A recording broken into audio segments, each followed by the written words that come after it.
Raise your right hand, please. Yes. Do you swear or affirm that the testimony you are about to give will be the truth, the whole truth, and nothing but the truth? I do. Thank you.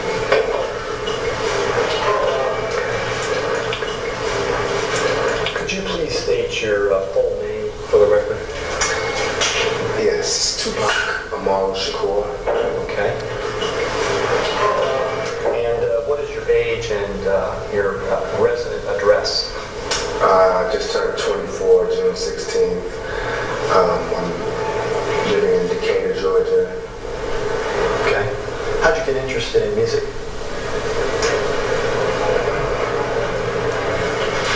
I started off with poetry, writing poetry. Mm-hmm. But Junior high, high school? yes, Okay. junior high school. And poets I saw when looked on as wimps. Mm-hmm. So I did that personally, but then I started turning the poetry into songs, Mm-hmm. and that got more attention. How'd you get into rap?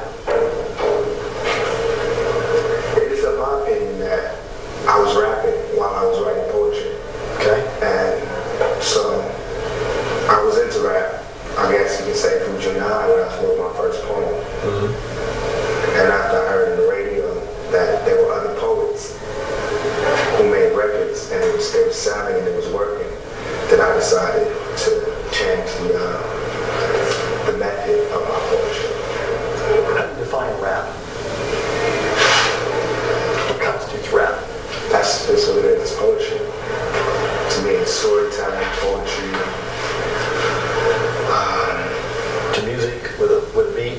With or without music, you can acapella rap. Okay. But it has some type of beat and tune to it, doesn't it? Even if you don't have accompaniment? No, even iambic pentameter is rap. Mm-hmm. You know, it's the way you write it, and the structure. It depends on how you write it, but as to whether you need a beat or whatever, I guess it just wouldn't sell that much if you have a beat. So the music is more of a selling tool than it is necessary for music. Now, you were performing by the time you did your solo album, what people call gangster rap. No. You were not? No. What would you call what you were performing? Rap music. Rap music. Okay. Have you ever performed gangster rap? No. Okay. And why would you say that? Because I don't know, number one, what gangster rap is. Number two, I don't classify what my music is as gangster rap. Have you heard the term? A lot. Okay. There's next statement that I'm a victim for real.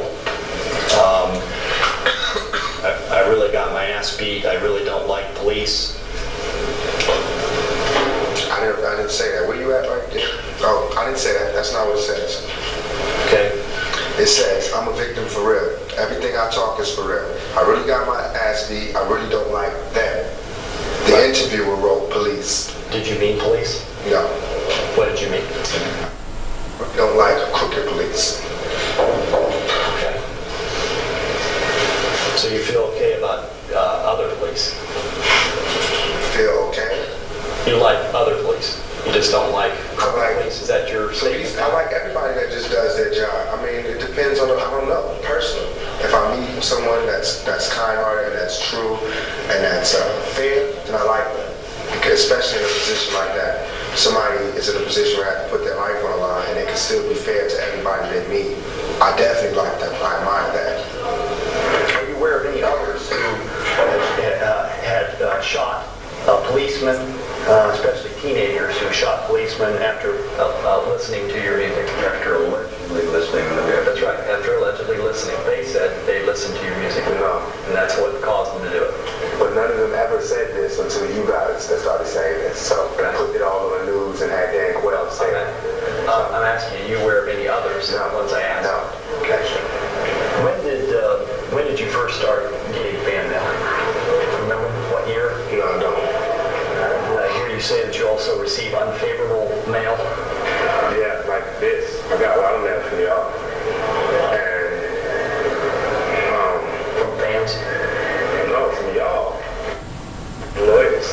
The lawsuits.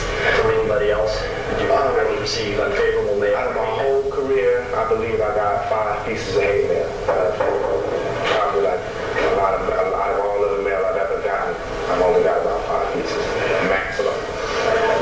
Do you respond to that? I responded to your hate mail. Answer the question to the Have you ever used illegal drugs? Marijuana? Yes. Any others? No. Okay. How often have you used marijuana? In my whole life? Yeah. At what point in my life? Let's say from 17 on. I'm going to instruct the witness not to talk about any use or possession of illegal substances. I don't believe that is relevant to this. He's admitted he used it.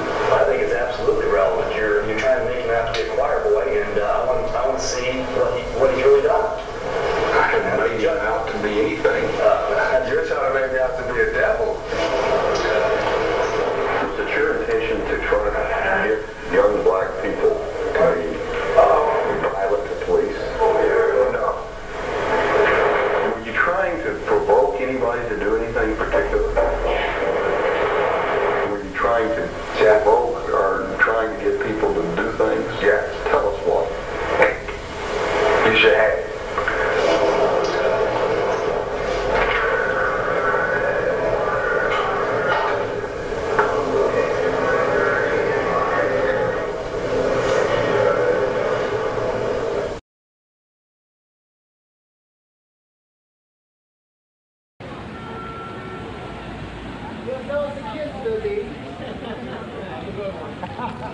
Hi, Tupac. How you doing?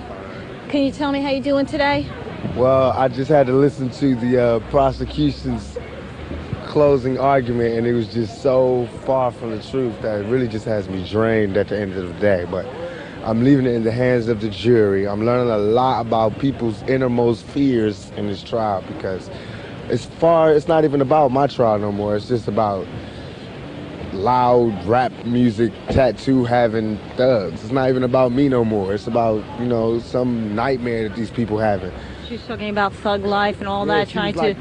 He's definitely guilty. Anybody with thug life tattooed on their stomach is guilty. What type of reasoning is that? You know what I'm saying? We got different backgrounds. We come from 2 different places. Just because I look different than her doesn't mean that I'm a sodomizer or a raper.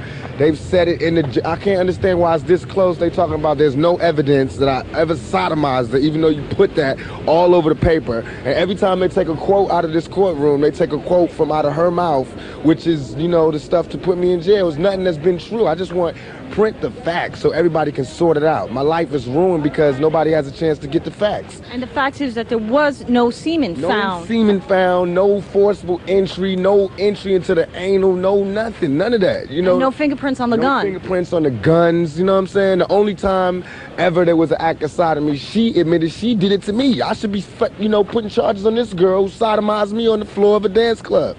Why am I in court? You know what I'm saying? Get my life ripped apart. But I'm here, I'm gonna go through it just to show that I have faith in the American system. But for me to have faith in the American system, these juries and everybody else has to, play the same role and to keep an open mind. I'm already convicted.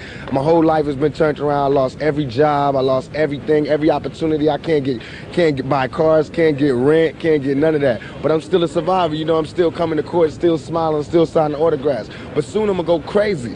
You know what I'm saying? And it's up to the world. America eats its babies. No matter what y'all think about me, I'm still your child. You know what I'm saying? You can't just turn me off like that. But that was in my room. I can't, I don't know who owns the gun. How old are you, 23? 23. So you feel that your career is... Yeah, it is. Why would I own a gun? I've registered guns. You know what I'm saying? I'm a legal owner of guns. In California. California. So I came to New York and wanted to be an illegal gun runner now. That's what they want you to believe. I want to start erasing... Come on, man. This is all about my image. Has nothing to do with me. This is all about my image. It's like MTV, all the papers, they building me up. Now they destroying me on the same image that they perpetuated. You know what I'm saying? I'm selling records. This is what I do for a living. I'm selling records. Don't get it twisted. This is not my real life. This is not how my real life is supposed to be. I'm not supposed to be really having all these villains in my life. I'm not supposed to be having, the Philadelphia. I can't do shows. Everybody's already, I'm guilty. Even though the only crime I've been convicted of is fighting. hitting somebody in the face with my fists, ever. Only clown. But I can't even go to Philly. I can't go to Texas. I can't go nowhere. I can't go nowhere. So You're maintaining your innocence. I'm maintaining my innocence. Pac stood up, and it's the first thing you've heard him say in like 2 weeks of court. You know, Your Honor, and throughout this entire court case, you haven't looked me or my attorney in the eye once. It's obvious that you're not here in search of justice. So therefore, there's no point in me asking for a lighter sentence. I don't care what you do because you're not respecting us. This is not a court of law as far as I'm concerned. No justice is being served here. And you still can't look me in the eye. And so I say, do what you want to do. Give me whatever time you want because I'm not in your hands. I'm in God's hands.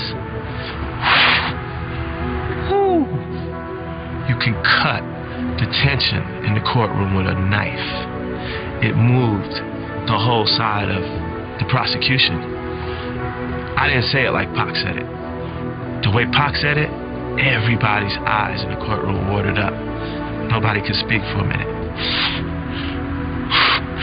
Brave motherfucker.